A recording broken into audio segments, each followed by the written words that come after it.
Good morning students. आज हम जो है हिंदी में चैप्टर नंबर 11 करने जा रहे हैं। चैप्टर नंबर 11 है हमारे पास रक्त की कहानी, माँ की जुबानी। ठीक है, तो रक्त की कहानी, माँ की जुबानी, अर्थात इसमें रक्त क्या होता है? ब्लड, जिसे हम खून कहते हैं। तो उसकी पूरी कहानी किसने बताई है? माँ की जुबानी, माँ ने बताई। अब माँ किसकी? तो माँ जो है इसमें इस चैप्टर के अंदर दो बच्चे हैं। एक बच्चे का नाम है रजत और एक बच्ची का नाम है सरला। ठीक है, तो रजत और सरला की जो माँ है एक स्कूल में क्या है? जीव विज्ञान की अध्यापिका है। जीव विज्ञान क्या होता है? जिसके अंदर हम जीव जंतुओं के बारे में पढ़ते हैं, तो उसे हम जीव विज्ञान कहते हैं। और रजत और सरला की माँ जो है स्कूल के अंदर जीव विज्ञान पढ़ाती हैं।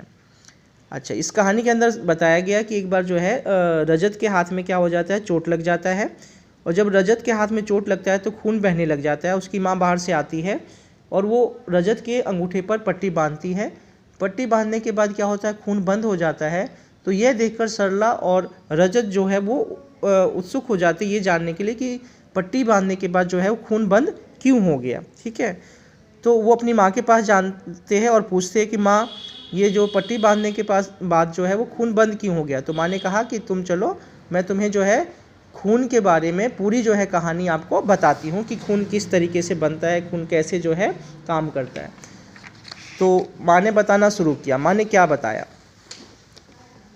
माँ ने बताया कि जो कई बार हम चोट लग जाती है तो एक लाल पदार्थ जो है निकलता है, जिसे हम क्या कहते हैं? खून कहते हैं। अब ये खून क्या है? तो माँ ने बताया कि जो खून है उसके मुख्य तौर पर दो भाग होते हैं। जो पहला भाग होता है तरल भाग, तरल का मतलब लिक्विड जैसा पदार्थ होता है, इसे हम प्लाज्मा कहते हैं।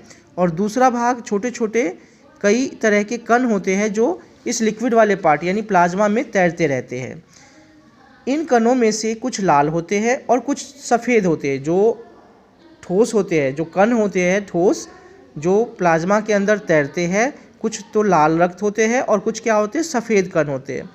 अत्यंत सूक्ष्म होने के कारण इन्हें सूक्ष्मदर्शी के द्वारा ही देखा जा सकता है। ये इतने छोटे होते हैं कि इनको हम खुली आंखों से नहीं देख सकते। तो ये आपके पास सूक्ष्मदर्शी आपको दिख रहा है। इस सूक्ष्मदर्शी के द्वारा हम छोटी छोटी चीज़ों को क्या कर सकते हैं? आसानी से देख सकते हैं। और इसके अतिरिक्त प्लेटलेट नाम के भी कुछ कण होते हैं खून के अंदर। तो हमने देखा कि खून के अंदर क्या है? एक तरल पदार्थ है, कुछ ठोस पदार्थ है। ठोस पदार्थ में क्या है? सफ़ेद रक्त कण है और लाल रक्त कण है और प्लेटलेट नाम के भी कुछ कण होते हैं। लाल कणों की संख्या अधिक होने के कारण खून का रंग जो होता है वो लाल होता है। खून की अगर हम एक बूंद की बात करें तो उसमें 55 लाख लाल कण होते हैं। और लाल कणों का रंग एक पदार्थ के कारण लाल होता है जिसे हम हीमोग्लोबिन कहते हैं। और हीमोग्लोबिन का लौह तत्व फेफड़ों से ऑक्सीजन लेकर, अब ध्यान से देखो, हीमोग्लोबिन जो होता है वो लाल रक्त कण जो होता है उसमें हीमोग्लोबिन होता है।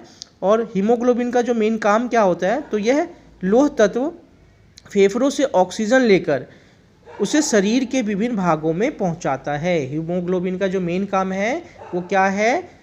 वो क्या करता है? ऑक्सीजन को फेफड़ों से लेता है और उसको शरीर के सभी भागों तक पहुंचाता है।